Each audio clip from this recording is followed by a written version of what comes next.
Hello friend, চলে আসলাম নতুন recipe নিয়ে। তো গুড়া মাছের মাই ডিফারেন্ট রেসিপিতে সবাইকে স্বাগত। তো আজকে চলে আসলাম এই গুঁড়ো মাছটাকে প্রথমে ভালো করে ধুয়ে হলুদ লবণ মেখে গুঁড়ো মাছটাকে ভালো করে ভেজে নেওয়ার পরে বেগুন আর ঢেঁকি শাকের ডাঁটাটা ভেজে হালকা করে নামিয়ে দিয়েছি। এবার আলুটাকে আমি ছোট ছোট করে একদম চিকন চিকন করে আলুটাকে কেটে নিয়েছি, আলু ভাজার মতন করে পাতলা করে। তারপরে আলুটাকেও আমি হালকা ভেজে নিলাম। তা হালকা ভেজে নেওয়ার পরে এর মধ্যে আমি লবণ দিয়ে দিচ্ছি। তো 1 চামচের মতন আমি লবণ দিয়ে আবার একটু আমি লবণটা ভালো করে মিক্স করে দিচ্ছি। তারপরে দিলাম একটা গোটা বড় সাইজের পেঁয়াজ,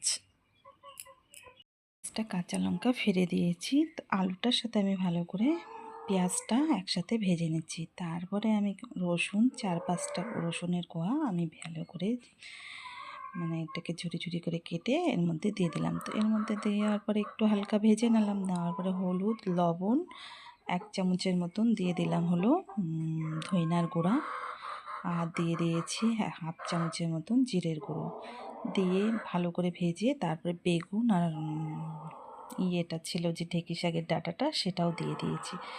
দেওয়ার পরে এখন ভালো করে একটু কষিয়ে নিলাম। নেওয়ার পরে ভালো ভাজা হয়ে গেছে। তো 1 কাপের মতন জল দিয়ে দিলাম।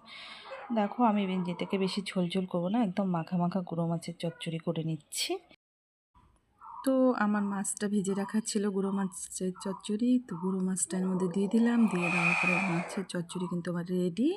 তো কেমন লাগলো রেসিপিটা? অবশ্যই ভালো লাগলে একটা সাবস্ক্রাইব লাইক করবেন। নতুন নতুন ভিডিও দেখার জন্য প্লিজ চ্যানেলটাকে সাবস্ক্রাইব করে রাখবেন।